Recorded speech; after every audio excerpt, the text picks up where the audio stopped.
आयुष्यात काही पाहाल किंवा नाही पाहाल, पण शिवरायांचा राजगड अर्थात गडांचा राजा राजगड आणि राजांचा गड राजगड हा प्रत्येकाने एकदा तरी पाहावा.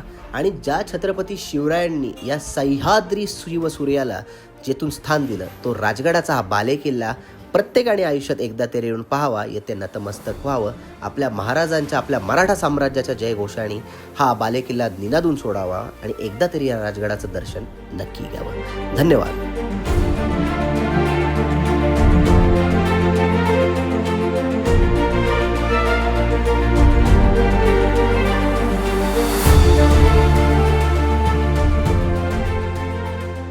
नमस्कार मित्रांनो, मागील भागात आपण राजगडाच्या संजीवनी माचीची सफर केली.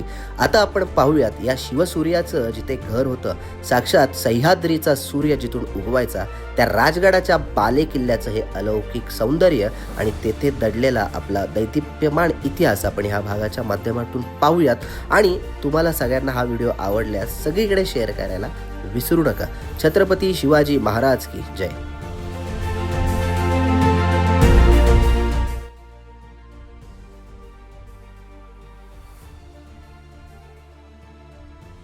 मित्रांनो, आपल्याला गुंजवणीच्या चोर दरवाजातून जायचं असेल तर ह्या फाट्यावरनं डावीकडे गेला तिथे जाऊ. आणि आता आपण पाली दरवाजातून जायचं ठरवलं, त्यामुळे आपल्याला वाजेघरच्या या रस्त्याने 7 किलोमीटर इथून सरळ जावं लागतं.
महाराष्ट्रातील सर्व दुर्गप्रेमींचं सगळ्यात आवडतं स्थळ म्हणजे राजांचा गड आणि गडांचा राजा असणारा आपला राजगड. असा कोण दुर्गप्रेमी असेल की ज्याला राजगड आवडत नसेल? असं आपल्याला संपूर्ण महाराष्ट्रात नाही, देशातही कोणी दुर्गप्रेमी सापडणार नाही की ज्याला राजगड आवडत नसेल.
वाजेघरमधून आपण गडाच्या पाली दरवाजात पोहोचतो. पाली दरवाजा म्हणजे आजकालचा राप्त्याचा एक प्रमुख मार्ग. साधारण पायथ्यापासून तासाभराच्या चढाईने आपण किल्ल्यावर जातो.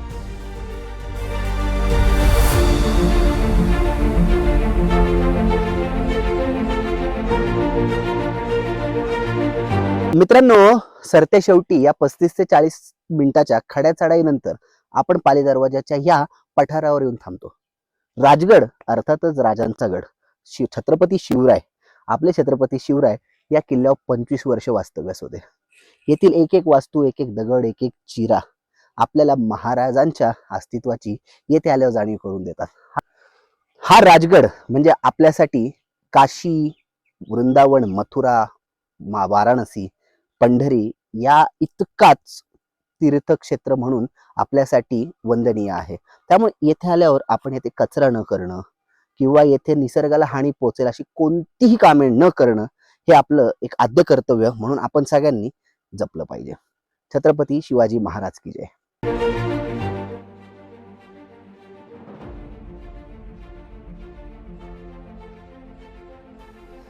महाराष्ट्राचा प्रताप सूर्य म्हणजेच आपले सर्वांचे, आपल्या सर्व हिंदूंचे, हिंदुस्थानवासियांचे आराध्य दैवत छत्रपती शिवाजी महाराज यांचं घर म्हणजे हा राजगड किल्ला. साधारण 25 वर्ष महाराजांनी राजगडावर वास्तव्य केलं. जगातले सर्वात छान आर्किटेक्चर, स्थापत्य शैलीकार असणारे महाराज या गडावर स्वतः राहत होते. म्हणजे ह्या गडाचं स्थापत्य हे किती छान असेल आणि किती अप्रतिम असेल हे आपल्याला फक्त महाराज येथे राहिले याच्यावरून समजतं. राजगडावर आल्यावर राजगडाचा बालेकिल्ला, पद्मावती माची, सुवेळ्या माची, संजीवनी माची आणि तसेच येथे असणारे पाली दरवाजा, गुंजवणी दरवाजा, भुतोंड्याचा दरवाजा, आळू दरवाजा या सगळ्या वास्तूंना ज्यावेळेस आपण भेट द्यायला येतो एका दिवसात हे खरंच शक्य होत नाही. त्यामुळं राजगड आपल्याला एकतर टप्प्याटप्प्यात किंवा मुक्कामाने पाहायला लागतो. आणि राजगड पाहताना आपल्याला लक्षात येते की जगातील 1 नंबरचा किल्ला म्हणून आपण राजगडाला संबोधू शकतो आणि तशी या राजगडाची महती आपण सर्वांना सांगू शकतो. थँक्यू.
वाजेघरमधनं सरते शेवटी एक पाऊण तासाची खडी चढाई करत आपण पाली दरवाजाला आलेलो आहोत.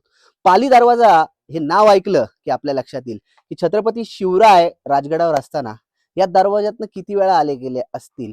या प्रत्येक दगडाला, ह्या प्रत्येक मातीला महाराजांची चरणधूळ असेल. तर येथे येताना आपण आधी नतमस्तकच व्हायचं आणि मग आपला राजगडाचा पुढचा ट्रेक करायचा.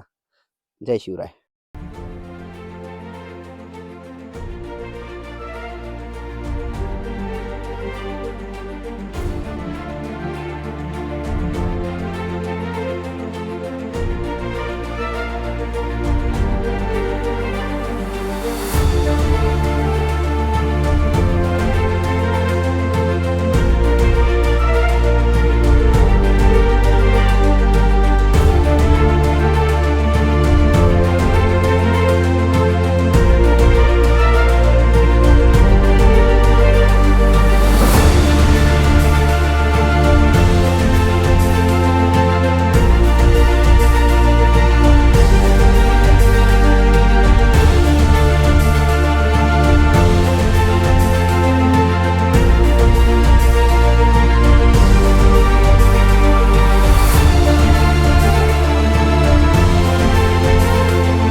पाली दरवाजातनं वर आल्यावर आता आपण प्रथम जाऊयात बाले किल्ल्यावर.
माझ्या मागे दिसतोय हा बालेकिल्ल्याचा त्या काळातील दरवाजा. बालेकिल्ल्यावर जाण्यासाठी आपल्याला येथून प्रवेश करायला लागत असत.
छत्रसाल बुंदेला ज्यावेळेस 15-16 वर्षाचे होते आणि औरंगजेबाने त्याच्या घरच्यांवर देखील ज्यावेळेस अत्याचार करून त्याला एकटं पाडलं होतं, त्यावेळेस त्या महाराणा छत्रसाल बुंदेला यांनी देखील छत्रपती शिवरायांची या राजगडाच्या बालेकिल्ल्यावरच भेट घेतली होती आणि या बालेकिल्ल्यावरच गुरुमंत्र घेऊन छत्रपती शिवरायांसारखं स्वतःचं स्वराज्य हे बुंदेलखंडात या व्यक्तीने स्वतःचं निर्माण केलं.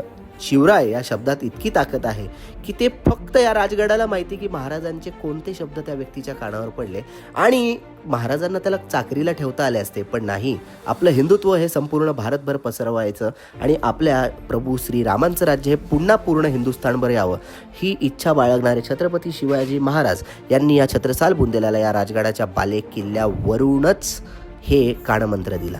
तसंच बालेकिल्ल्याच्या दरवाजाच्या कोनाड्यात अफजल खानाचं मुंडकं हे राजमाता जिजाऊ आईसाहेबांनी बसवून घेतलं. आपल्या मायभूमीला तुडवू पाहणाऱ्या त्या अफजल्याचा काळ महाराजांनी ज्या वेळेस नरसिंह रूपाने प्रतापगडावर पूर्ण केला त्याची कायम आपल्या येणाऱ्या पुढील पिढ्यांना आठवण यावी म्हणून महाराजांनी ते अफजल खानाचं मुंडकं ह्या कोनाड्यात बसवलं होतं. आज देखील ज्यावेळेस आपण राजगडावर येतो त्यावेळेस आपल्याला आपल्या महाराजांचा हा इतिहास ऐकून अंगावर एक 10 हत्तींचं बळ संचार